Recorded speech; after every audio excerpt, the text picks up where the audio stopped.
Growing up around horses and cattle and the rodeo industry, there's a saying that goes cowgirl or cowboy up, and it means that you take responsibility, you take the reins, and you ride through it, and you do not quit. You were given this life, this opportunity, this situation for a reason.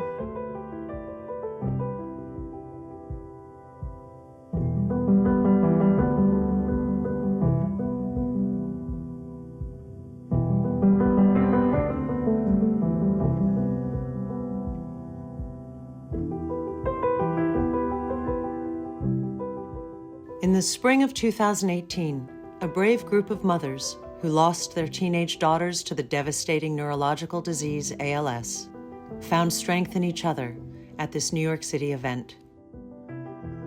It was extremely emotional. These women were seeing each other for the first time, and there was a lot of joy and a lot of crying, and the stories were all the same. Their beautiful daughters were just taken in the prime of their teenage lives.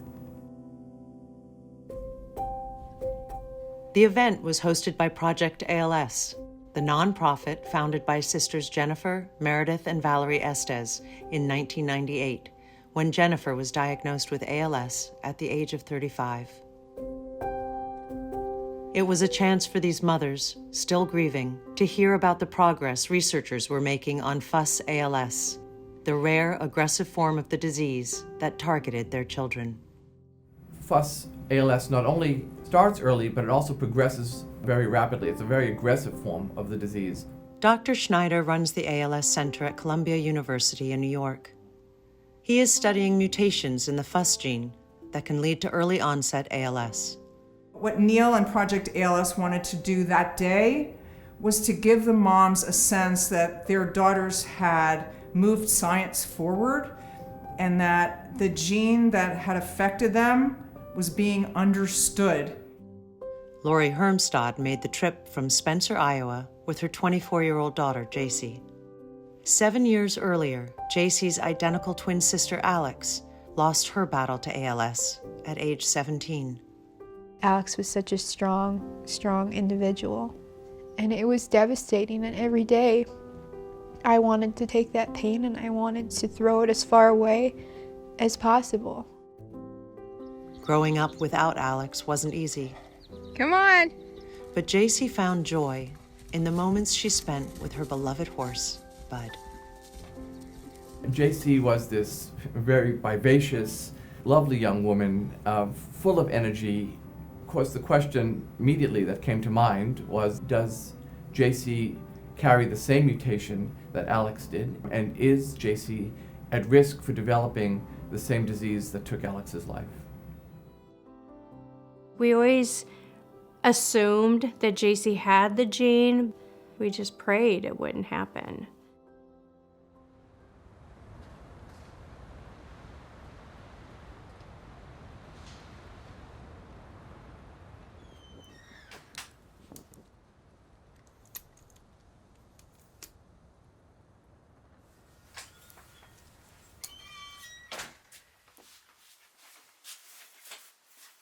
I think it's just so important for people to understand exactly what this disease is. It's not something that takes the mind. It's something that takes your body, and it is the closest thing to hell that anyone could ever imagine.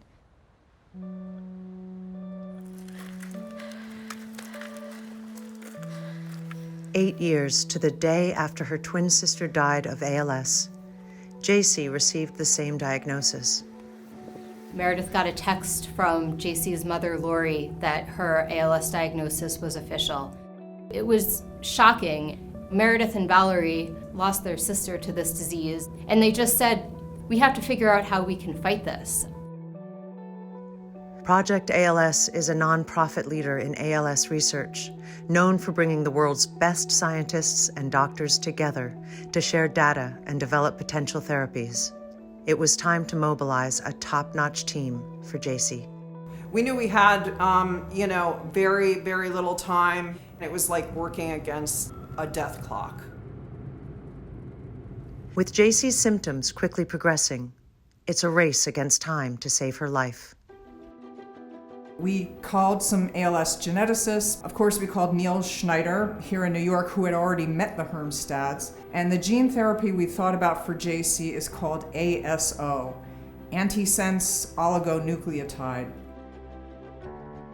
The idea was to see if this therapy could slow or even stop the progression of JC's aggressive disease. We didn't have the time to develop an ASO on our own. We needed something that was already available that we could essentially take off the shelf. And the obvious call to make was to Frank Bennett at A.L.S.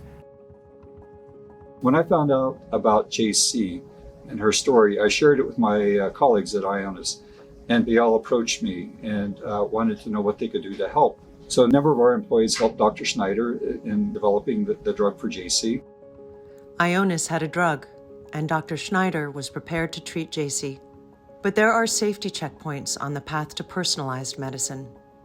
The Food and Drug Administration would require expensive, timely tests on the ASO drug before JC could receive it, and time was running out. You can't just put an experimental drug into a human being, no matter how sick that human being is. JC's team needed an expert in cutting through regulatory red tape to expedite the FDA approval process.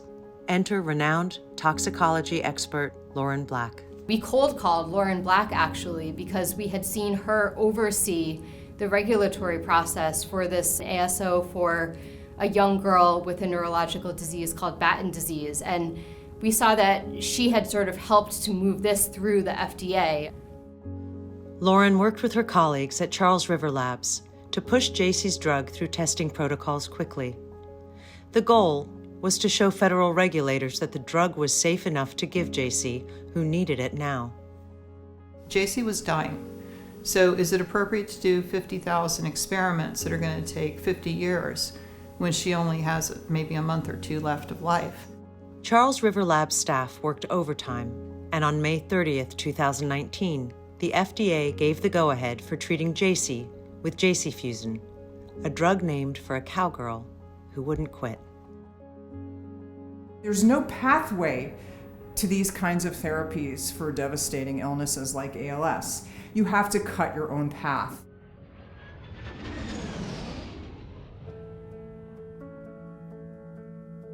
Doctors, drug companies, regulators, the Hermstad family, and Project ALS came together with the same goal. And less than 4 months after her ALS diagnosis, JC arrived in New York City to receive her first dose of JC Fusion. It's a 0% survival with ALS. And it gave us that glimmer of hope that we were praying for. Even knowing we didn't know the outcome, it was more than we ever had before. There was no telling how the drug would affect her disease, but JC kept fighting nonetheless. I'm in a disease that there's no hope.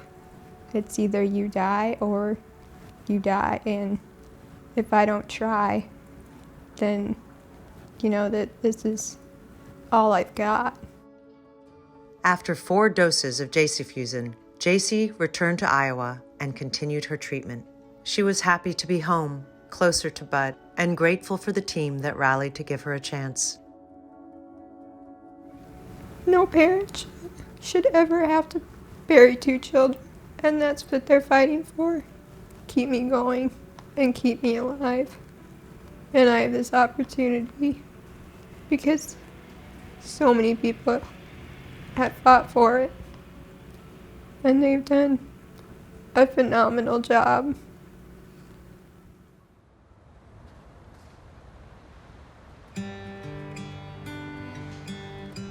There's a special windmill that JC would always take her horse down by this creek. We just feel so peaceful when we're there, and we feel like a little bit of JC and Alex are there with us. On May 1st, 2020, Jaci Hermstad lost her battle to ALS at the age of 26. JC Fusion is in all likelihood going to help other people with this same form of ALS. So we can't look at this as the end of a story, but the beginning.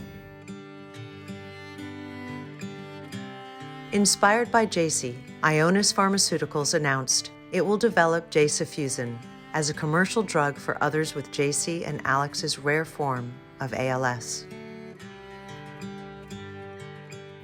Even though our girls aren't here on Earth anymore, that we hope that through everything they have done to help fight for a cure for ALS, that they provide the beacon of hope for people who are waiting their diagnosis or are fighting.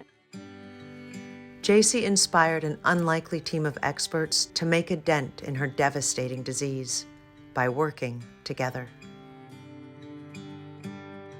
Where there's a will, there's a way, and thanks to Jaci, I now actually believe that when I say it.